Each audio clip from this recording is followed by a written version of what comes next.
جوزي بيشتمني وبيهني وبيضربني، بدأت أكره حياتي وبزعل على نفسي وبقول ليه حظي كده.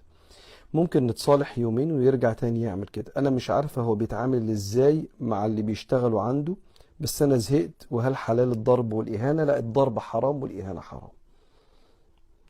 يعني وحسبي الله ونعم الوكيل في كل إنسان، راجل كان أو ست، بيستخدم دين ربنا بطريقة غلط لإهانة خلق الله. وقال صلى الله عليه وسلم: لزوال الدنيا أهون عند الله من دم امرئ مسلم. زوال الدنيا بكل مقدساتها لا تساوي شيء أمام دم امرئ مسلم. وقال النبي عليه الصلاة والسلام: ألا إن دماءكم وأموالكم وأعراضكم، دمك يعني حقوق جسمك، الإهانة الجسدية، الوجع، وأموالكم حقوقك اللي بتقتنيها، أي حاجة بتملكها اسمه المال، وعرضك حقك النفسي وسمعتك. ألا إن دماءكم وأموالكم وأعراضكم حرام عليكم كحرمة يومكم هذا يوم عرفة، في شهركم هذا شهر الحرم ذي الحجة، في بلدكم هذا في مكة. فالإنسان حرمته أعلى من المقدسات دي كلها. فلا يا فندم، مش حلال ولا حاجة.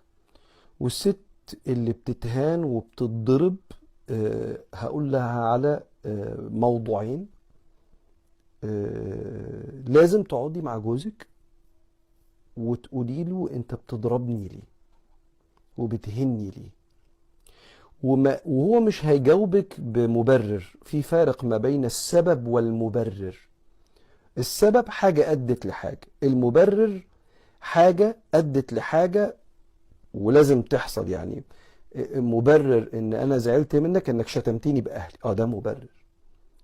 لا، سبب ان انا زعلت منك انك ما جيتش مثلا فرح ابن خالتي، لا ده سبب مش مبرر، ده سبب ملوش لازمه.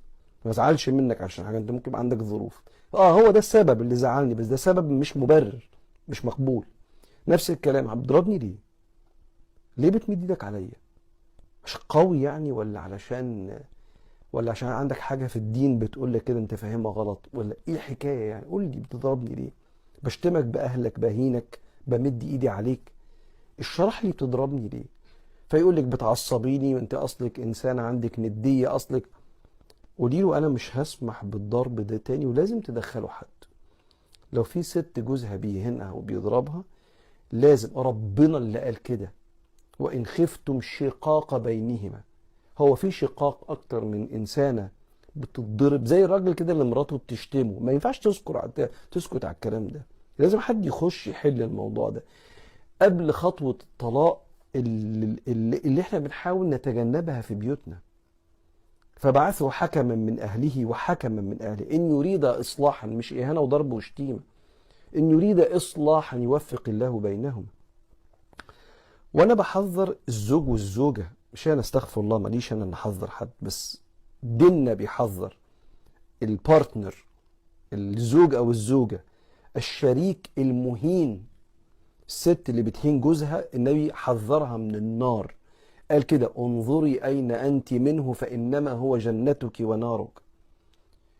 وقال للراجل: لا يضرب خياركم. الشخص اللي بيضرب ده مش انسان خير، ما بيعملش اصلاح، ده بيدمر بيته. وسيدنا النبي في بعض الاحاديث: ان من عباد الله من يبعث في الجبارين وليس له في الارض الا اهله. هيروح مع جبابرة الكون اللي افسدوا في الكون، وما عندوش في الحياة، ما عملش ابادة جماعية للشعوب ولا حاجة. ده كان عنده اهله بس كان مفتري على اهله. فاتق الله، وبكرة هتتحاسب. لو انت بتسمعني يا اخويا الكريم، يعني اللي على راسي من فوق، بس محدش يعمل كده. فربنا ينجيكي ويسترها عليكي.